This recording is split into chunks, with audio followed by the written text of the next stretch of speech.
when Clint Eastwood stepped onto the stage of one of the most watched talk shows in America. The audience expected an easy takedown, a Hollywood relic facing off against a sharp, progressive journalist. What they didn't know was that Clint wasn't just another aging celebrity caught in a culture war. He was a man who had faced real battles both on screen and in life. And when the host, eager for a viral moment, tried to humiliate him, Clint did what he always does. He didn't flinch. He didn't apologize. Instead, he delivered a lesson in strength, respect, and resilience that nobody saw coming.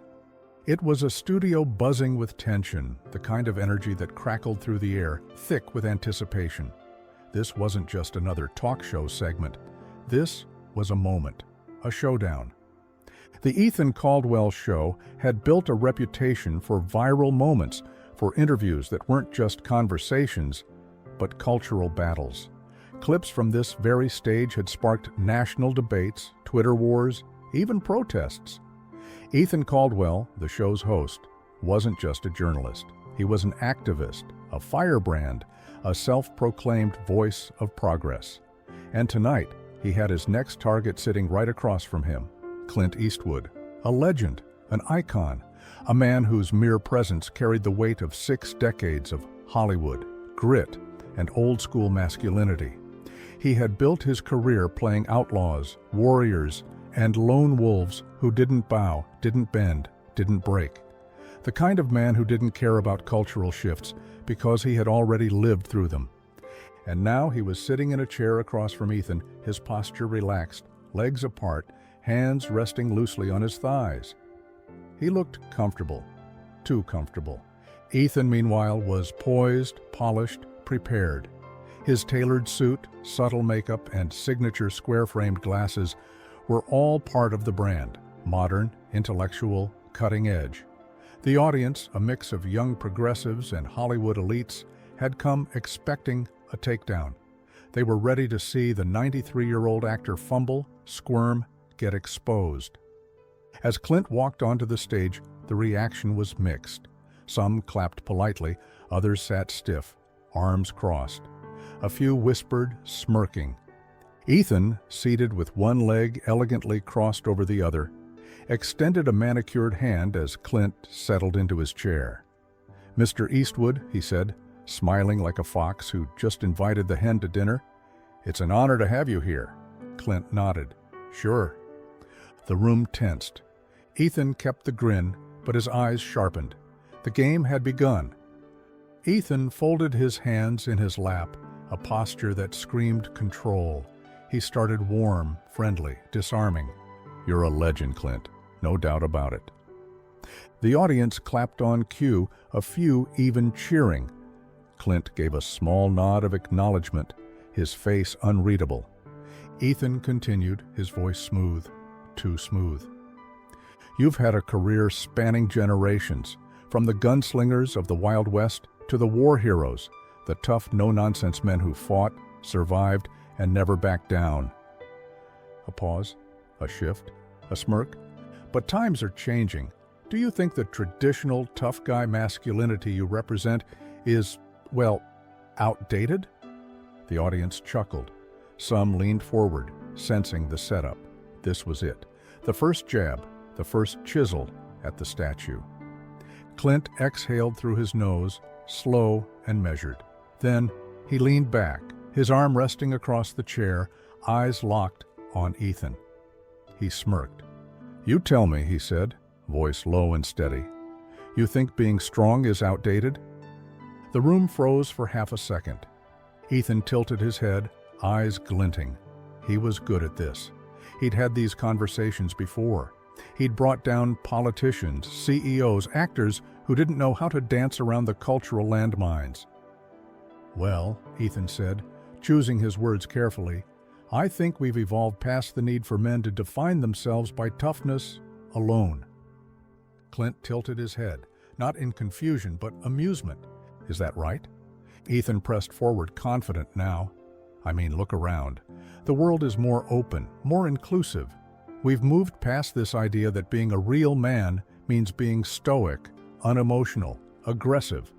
Don't you think your kind of masculinity is restrictive? More laughter from the audience, soft but growing. Ethan was playing to his crowd now. Clint just stared, not rattled, not rushed. Then, after a long pause, "You ever seen a firefighter run away from a burning building?" The audience quieted. Ethan blinked. "What?" Clint leaned forward slightly, voice calm, deliberate. "A firefighter, a soldier, a single mother working 2 jobs to feed her kids. You ever look at those people and think, I wish they were a little less tough?" The audience stopped laughing. Ethan's lips parted slightly, but Clint wasn't done. "Strength ain't about posturing," he said, voice like gravel. "It's about handling what life throws at you. And trust me, life don't give a damn about inclusivity when the world's on fire. It asks one thing. Can you handle it?" A ripple of applause, small, hesitant, but it was there.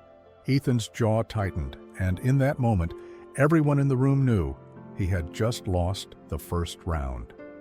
Ethan adjusted his glasses, shifting slightly in his chair. The rhythm of the interview was his to control, or at least that's what he thought. This was his territory, his audience, his home turf. Time to tighten the noose. "You've played strong, stoic men your whole career," Ethan said, his tone smooth, confident. "The gun-slinging cowboy, the hardened soldier, the tough cop who doesn't play by the rules." He chuckled softly, shaking his head. "But the world is changing, Clint." He spread his hands, as if inviting the audience into the conversation. "We're moving towards fluidity, inclusivity, new definitions of strength. Strength that isn't just about being tough, but about being open, being vulnerable." A murmur of approval ran through the crowd. Ethan didn't slow down. "Wouldn't you say," he continued, eyes narrowing, "that it's time for men like you to step aside and make way for a new kind of masculinity?" Boom! The audience erupted. Loud claps, scattered cheers. The younger viewers leaned forward, some nodding, eyes alight with anticipation. This was it, the moment. Ethan had framed Clint as a relic of the past, an outdated symbol of masculinity that had no place in the modern world. He leaned back in his chair, crossing his legs, a smirk twitching at the corners of his lips. This was how these things went. The guest, especially one of Clint's age, of Clint's generation, would stammer, get defensive, maybe throw out a half-baked argument about tradition. Then Ethan would go for the kill. But Clint? He just smirked, rubbed his chin, and waited. The silence stretched. Ethan's smirk faded just a little. The audience, sensing the shift, quieted. Then, finally, Clint spoke. His voice, low and deliberate, cut through the studio like a blade. "Strength doesn't have an expiration date, kid." The words hung in the air, no rush, no fluff, just a simple, undeniable truth. Ethan blinked. The audience shifted, but Clint wasn't done. Men and women, hell, people, have needed strength since the dawn of time. He leaned forward, locking eyes with Ethan. "And I ain't talking about muscles. I'm talking about standing tall when life knocks you down." The tension in the room changed. Ethan sat up straighter, trying to regain his footing. "But Clint," he said quickly, "isn't the whole point that we need to redefine strength? That toughness alone isn't enough anymore?" Clint tilted his head, amused. "You ever see a single mother working 3 jobs to feed her kids?" His voice was calm, but his words carried weight. Ethan hesitated. "Yes? That's strength. Silence. You ever see a guy hold his family together when everything's falling apart?" Another pause. "That's strength." A few people in the audience nodded. Clint's voice never wavered. "Strength ain't about yelling the loudest, ain't about throwing your weight around. It's about knowing when to stand your ground." The audience wasn't laughing anymore. Ethan, sensing the energy shift, leaned in. He wasn't done yet, and neither was Clint.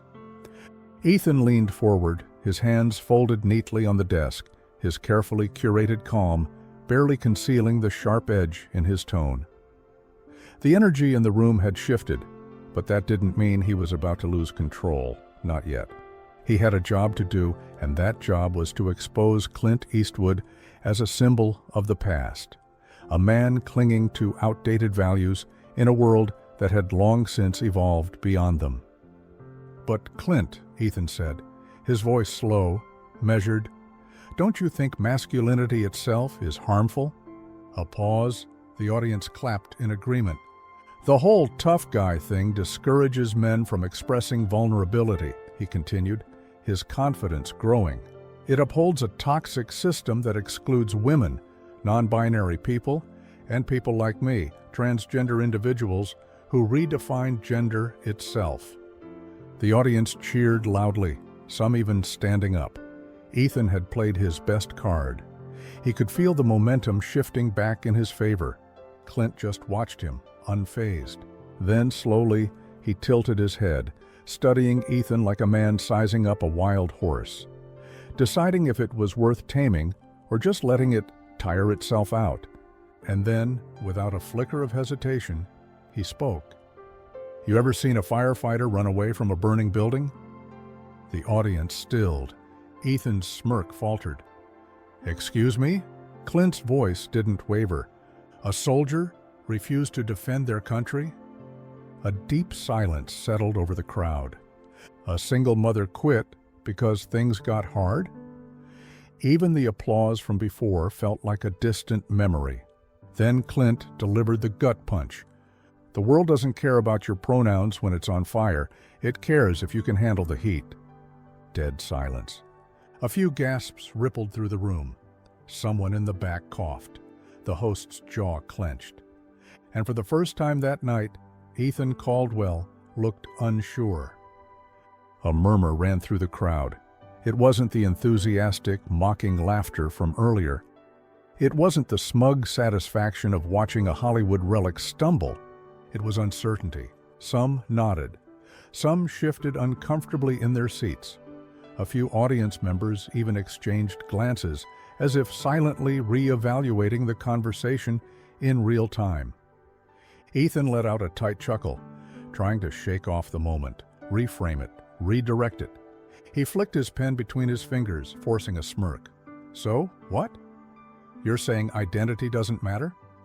Clint shrugged, his expression relaxed. The tension didn't touch him. He was a man who had walked through storms before and come out dry on the other side. He took his time, let the weight of the silence sink in.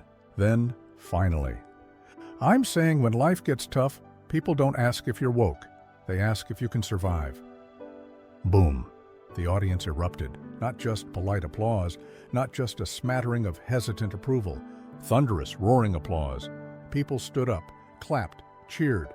Some looked stunned, like they hadn't expected to agree, but couldn't help themselves. Ethan's smirk disappeared.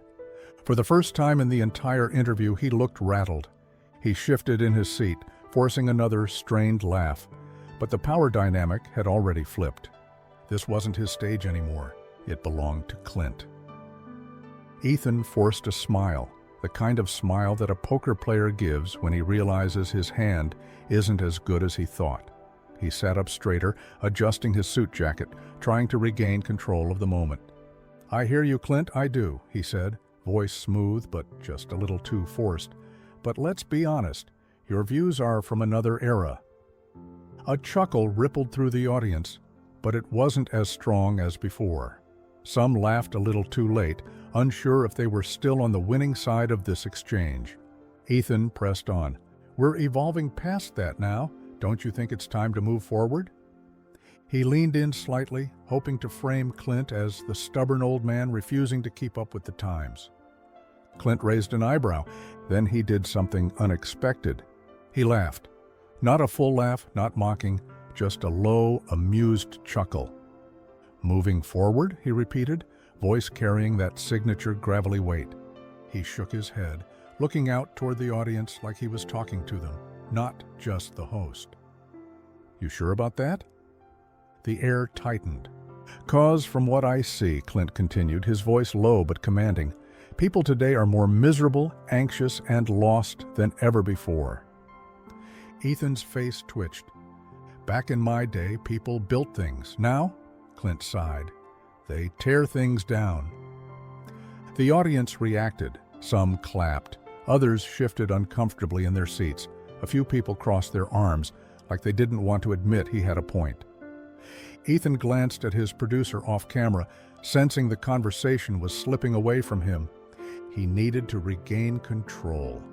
Fast. Ethan inhaled sharply through his nose, forcing another tight-lipped smile. He wasn't done yet. "All right, Clint," he said, lowering his voice, trying to sound thoughtful.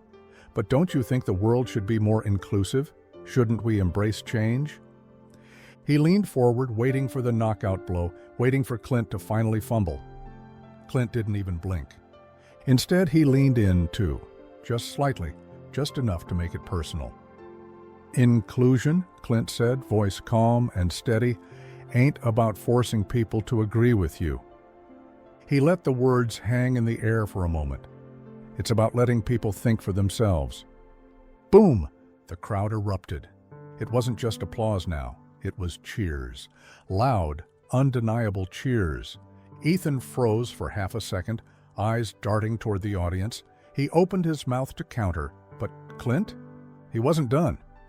"You say men like me are outdated," Clint said, his tone even but sharp. He sat back, arms resting on the chair, looking as relaxed as ever. "But let me tell you something." Ethan's lips parted slightly, but no words came out. "When things get real bad," Clint continued, "people don't look for tweets." He paused. The silence was deafening. They look for leaders. They look for strength. They look for people who know how to fight. Ethan's face was blank. The room felt like it had stopped breathing. "And that," Clint said, leaning back with a smirk, "ain't ever going out of style." The studio erupted. Applause, cheers, even standing ovations. Ethan looked around, his control of the room completely shattered. This wasn't the takedown he had promised his audience. This ? This was an awakening. The screen faded to black. Commercial break. The studio's bright lights dimmed slightly, but the energy in the room remained electric. It wasn't the triumphant, victorious buzz Ethan had planned for. It was something else. Something uncontrolled. Something bigger. Ethan exhaled sharply, adjusting his tie, eyes darting toward the producers behind the cameras. His hands were tight on the cue cards, knuckles slightly white. He knew what had just happened. He had lost control. The producers huddled backstage, whispering frantically into headsets. "That's gonna go viral. Cut the best clips before someone else does. Spin it, make it look like Ethan was in charge the whole time." Too late. The audience members were already tweeting. Within minutes, clips of the exchange flooded the internet. Clint Eastwood, woke media, strength isn't toxic, Eastwood v. Caldwell. A video of Clint's mic drop moment. The world doesn't care about your pronouns when it's on fire. It cares if you can handle the heat. Racked up millions of views within hours. Twitter, TikTok, Instagram, Reddit, everywhere. Some praised Clint as the last real man in Hollywood. Others attacked him, calling him outdated, problematic, a relic who refuses to evolve. Ethan's network went into full damage control mode. By the time the show finished airing, they had already released a carefully worded statement. "We encourage open and honest discussions on our platform. While we may not agree with every guest, we respect differing perspectives and remain committed to progress." A non-apology, a weak deflection, and nobody cared. The moment had already slipped from their hands. And Clint? Clint didn't post a single thing. The internet was a war zone. TV networks flooded their morning shows with debates. Did Clint Eastwood just expose the hypocrisy of woke media? Was this a defining moment in the cultural conversation? Is masculinity under attack? Pundits argued back and forth, some praising Clint for speaking truth, others calling him reckless, dangerous, a symptom of toxic nostalgia. And yet, while journalists and celebrities scrambled for their next hot take, Something bigger was happening. People, ordinary people, were watching Clint's old movies. Rocky, Rambo, Dirty Harry, Unforgiven, Gran Torino. Young men and women who had never connected with his work before were suddenly seeing his films in a new light. Damn, I never really got Clint Eastwood before, but now I respect him. Watched Gran Torino last night for the first time. That's a man who doesn't back down. My dad always told me to watch his movies. Now I get why. Even an old clip of Clint resurfaced, a quote from decades ago. Respect isn't given, it's earned. It went viral, millions of shares, captions like, "This is why Clint Eastwood is still relevant today. This is what they don't teach anymore." Meanwhile, Ethan Caldwell was drowning. He tweeted defensively, "Healthy debate is important, but let's not pretend outdated ideas should be celebrated." Nobody listened. The replies buried him. Cope? Stay mad. You got owned? Just take the L. Ethan's network moved on quickly, shifting focus to new controversies. His interview? Just another viral moment that came and went. But Clint? Clint just went back to work, unbothered, unapologetic. And as the debates raged on, one truth stood above the noise. Strength isn't about gender. It isn't about labels. It's about who stands tall when the world is falling apart. This story was intense, but this story on the right-hand side is even more insane.